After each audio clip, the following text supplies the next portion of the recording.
अस्सलामुअलैकुम viewers, Anam home remedy channel में खुश आमदीद। व्यूअर्स, आज मैं आपको बहुत अच्छी गेम सिखाने जा रही हूँ। इसके साथ साथ आपको बताऊँगी अगर तो आप 1 से लेकर 9 इन हिंसों में से, इन डिजिट में से कोई भी एक डिजिट सेलेक्ट करते हैं तो मैं आपको बताऊँगी कि इसके लिहाज से आपकी उम्र क्या है।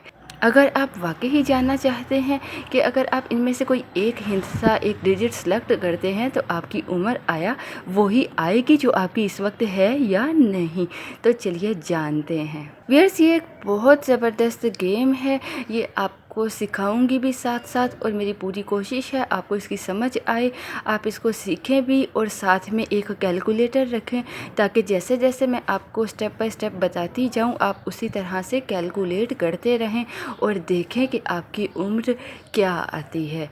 ठीक है, और फिर आप बाकी लोगों के साथ भी इस गेम को शेयर करें।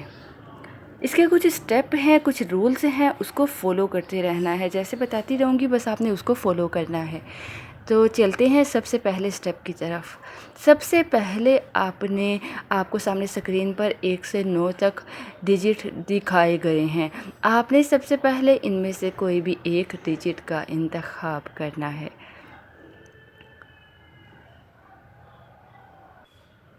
आपने जो भी नंबर का इंतखाब किया है, हम फ़र्ज़ करते हैं कि वो नंबर क्यू है, मतलब क्यू की जगह 1, 2, 3, 4, 5, 6, 7, 8 और 9 इसमें से कोई भी डिजिट हो सकता है।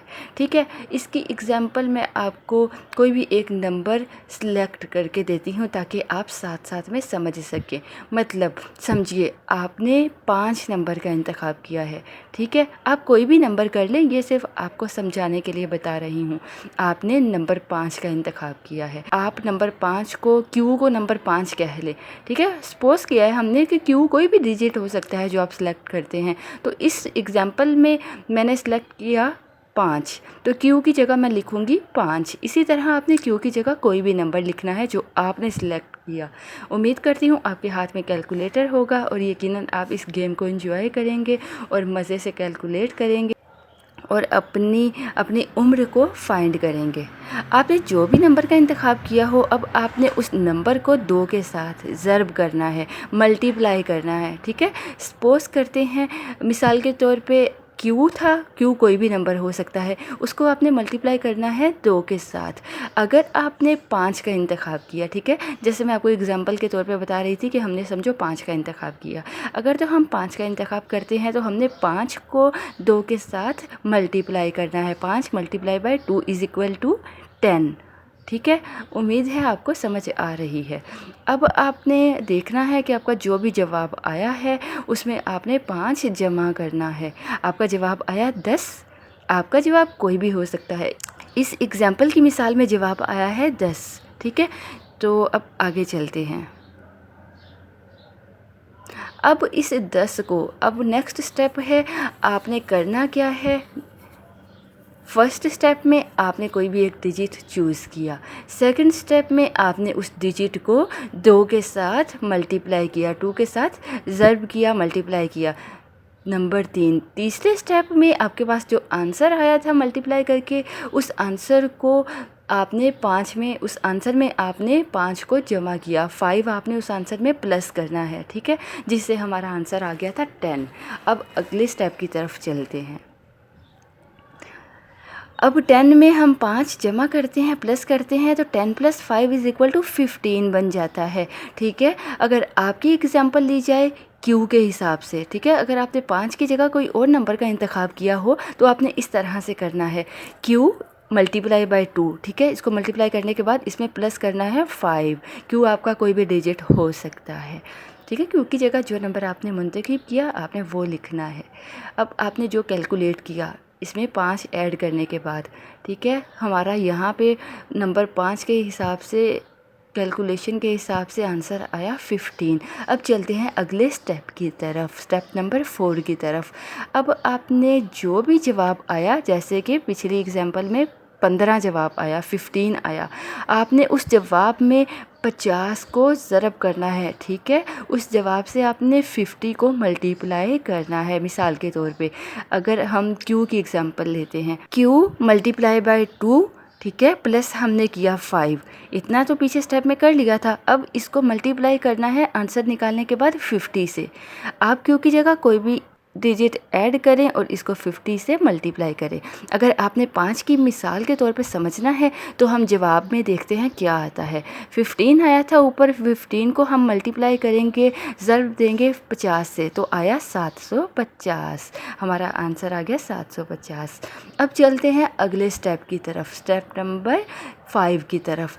अब 5 स्टेप में आपने करना क्या है, ये ईयर कौन सा चल रहा है, 2018, ठीक है। अगर तो आपकी तारीख पैदाइश, डेट ऑफ बर्थ 2018 में गुज़र गई है तो आपने ये जो आंसर आपके पास आया 750। क्यों के लिहाज से आपका कोई भी आंसर आ सकता है, हमारी मिसाल 5 के लिहाज से हमारा जवाब आया 750। अब हमने इस 750 में अगर तो आपकी डेट ऑफ बर्थ 2018 में गुज़र गई है तो आपने इसमें, अगर तो आप मेरे चैनल को पहली बार देख रहे हैं तो आपसे रिक्वेस्ट की जाती है आप अनम होम रेमेडी चैनल को ज़रूर सब्सक्राइब कर दीजिए, क्योंकि इसमें आप अपने टॉपिक से रिलेटेड कोई भी वीडियो हासिल कर सकते हैं, जैसे कि हेल्थ टिप से रिलेटेड, ब्यूटी टिप से रिलेटेड, कुरानिक वज़ाइफ से रिलेटेड। अगर आपका कोई शादी का मसला है, कोई नाराज़गी का किसी से मसला है, या कारोबार में कोई मसला है, किसी किस्म का आप कोई भी वजीफ़ा इस चैनल में हासिल कर सकते हैं। इसके अलावा आप जनरल इन्फॉर्मेशन से रिलेटेड, अपनी पर्सनैलिटी से रिलेटेड और बहुत सारी मालूमात हासिल कर सकते हैं। शुक्रिया।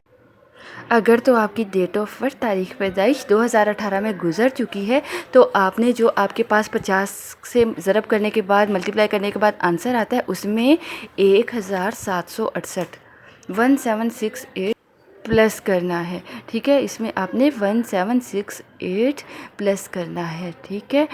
अगर तो आपकी डेट ऑफ बर्थ 2018 में नहीं गुज़री तो आपने इसमें 1767 प्लस करना है।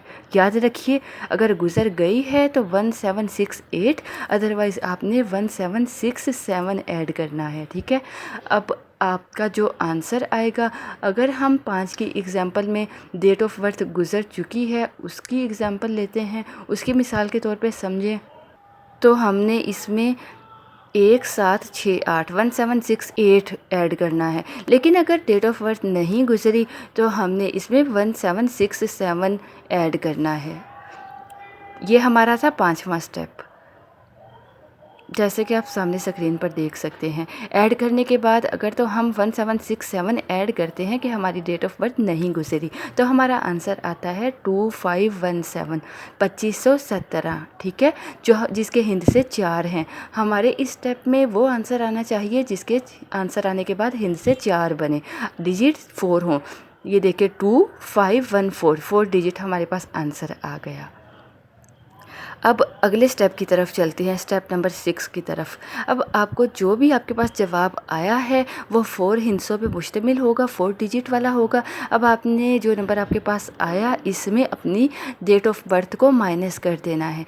आपकी जो डेट ऑफ बर्थ का साल है, ईयर है, डेट ऑफ बर्थ का जो ईयर है, ठीक है, उसको माइनस करना है। नीचे एग्जाम्पल में देखिए, क्यू के लिहाज से सामने स्क्रीन पर दिखाया गया है, आपने डेट ऑफ बर्थ के ईयर को माइनस करना है। इसमें से अपनी तारीख़ पैदाइश का साल मनफी करें तो आपके पास देखिए क्या जवाब आता है। 5 के लिहाज से अगर हम मिसाल को देखते हैं, ठीक है, हमारे पास आंसर आया था 2517, क्योंकि हमारी डेट ऑफ बर्थ 2017-18 में नहीं गुजरी, इसलिए हमने 1767 से इसमें जमा किया था। अच्छा, तो फ़र्ज़ करते हैं, सपोज़ करते हैं हमारी डेट ऑफ बर्थ 1990 है। हमने ये हमारी डेट ऑफ बर्थ का जो साल है 1990 है। हमने इस आंसर में से 1990 को माइनस करना है, तो हमारे पास बाकी बचता है 527। गौर से देखिए, हमारे पास बाकी हिस्सा जो बचता है 527, 527। इस आंसर का पहला डिजिट हमारे पास 5 आया। 5 वही डिजिट है जो हमने सबसे पहले सिलेक्ट किया था। तो आपके पास भी आंसर में जो पहला डिजिट है वो वही होना चाहिए जो आपने सिलेक्ट किया था। 5 डिजिट को, पहले डिजिट को आपने छोड़ देना है। बाकी जो 2 डिजिट बचते हैं वो है 27। तो 5 के मिसाल के हिसाब से ये एज निकलती है 27। तो अब मुझे आपने बताना है कि आपने हिंसा जो भी डिजिट सेलेक्ट किया है क्या उसके मुताबिक आपकी एज सही निकली। अगर तो आपकी कैलकुलेशन सही है तो आप इस तरह से बिल्कुल सही जवाब निकाल सकते हैं। आपका जो भी जवाब निकला आपने उसको कमेंट बॉक्स में ज़रूर शेयर करना है कि आपकी उम्र ठीक निकली या नहीं। अगर समझ आए या समझ ना आए तो कमेंट बॉक्स में ज़रूर आप पूछ सकते हैं। शुक्रिया। आपके साथ एक और ट्रिक शेयर करती चलूँ। ये है 2018, ठीक है। अगर तो आपकी सालगिरह 2018 में गुजर गई है तो आपने 1768 जमा करना है, ठीक है, 5वें स्टेप में। अगर तो आपकी सालगिरह 2018 में नहीं गुजरी तो आपने 1767 प्लस करना है। अगर तो 2019 शुरू हो जाता है तो यही ट्रिक आपने कैसे करनी है। अगर आपका 2019 में सालगिरह आपकी डेट ऑफ बर्थ गुजर जाती है तो आपने 1769 ऐड करना है, ठीक है। और अगर 2019 में आपकी डेट ऑफ बर्थ नहीं गुजरती तो आपने 1768 ऐड करना है। मतलब आपने इन दोनों में एक का एडिशन कर लेना है, एक को जमा कर लेना है। अगर आपका साल ज़्यादा हो जाता है, जैसे 2019 आ जाता है, इसी तरह 2020 में एक एक डिजिट और जमा करते जाइएगा। उम्मीद करती हूँ आप समझ चुके होंगे और आपका आंसर बिल्कुल परफेक्ट आया होगा। ज़रूर कमेंट बॉक्स में आपने शेयर करना